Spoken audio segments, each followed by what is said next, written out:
திருச்சிற்றம்பலம். அருட்பெரும் ஜோதி அருட்பெரும் ஜோதி தனிப்பெருங் கருணை அருட்பெரும் ஜோதி. எல்லா உயிர்களும் இன்புற்று வாழ்க.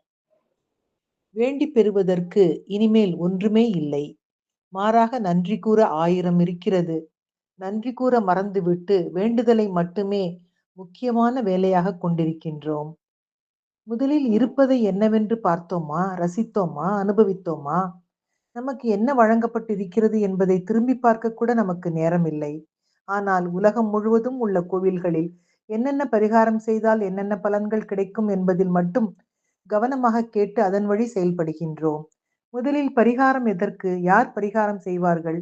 தவறு செய்தவர்கள் தானே பரிகாரம் செய்ய வேண்டும். அப்படி என்ன தவறு செய்கிறோம் என்று சிந்தித்து பார்த்தால், கொடுத்திருப்பதை கொண்டு வாழாமல் இன்னும் வேண்டும் இன்னும் வேண்டும் என்று ஓயாமல் இறைவனிடம் கேட்பதுதான் மிகப்பெரிய குற்றம். இதற்கு எந்த பரிகாரமும் கிடையாது. எல்லா வேண்டுதல்களும் பிரார்த்தனைகளும் முரண்பாட்டில்தான் இருக்கிறது.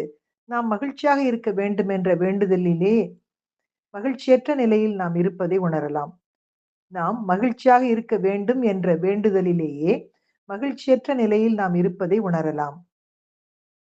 எந்த அளவு நம் வேண்டுதல் வலுவாக உள்ளதோ அதே அளவு எதிர்மறை எண்ணங்களும் வலுவாகவே இருக்கும். ஒவ்வொரு எண்ணங்களுக்கும் எதிரிடையான எண்ணம் உருவாகும். ஆடையில் அழுக்குப்பட்டு விடப் போகிறது என்ற எண்ணம் அழுக்கின் மீது மட்டுமே கவனத்தை நிலைநிறுத்தும். ஆகையால் அது வேண்டும் இது வேண்டும் என்று இடைவிடாத வேண்டுதலில் இருந்து நாம் விடுபட வேண்டும். இல்லையெனில் மனதின் இரண்டுபட்ட நிலைக்கு ஓய்வே இல்லை. இரண்டுபட்ட மனம் இருக்கும் வரை இருண்ட வாழ்விலிருந்து மீட்பு இல்லை. ஒன்றுபட்ட மனமே மனமற்ற நிலைக்கு இட்டுச் செல்லும். மனமற்ற நிலையே ஆன்மாவில் உறைந்திருக்கும் ஆனந்தத்தை அனுபவிக்க முடியும். ஆகவே ஆனந்தத்தை அனுபவிக்க வேண்டுமானால் வேண்டுதலை விட்டொழித்து வழங்கப்பட்டிருப்பதற்கு நன்றி கூறி வாழ்வோம். ஆனந்த வாழ்வில் வாழ்வோம். இதுவே ஆன்மீக வாழ்வு.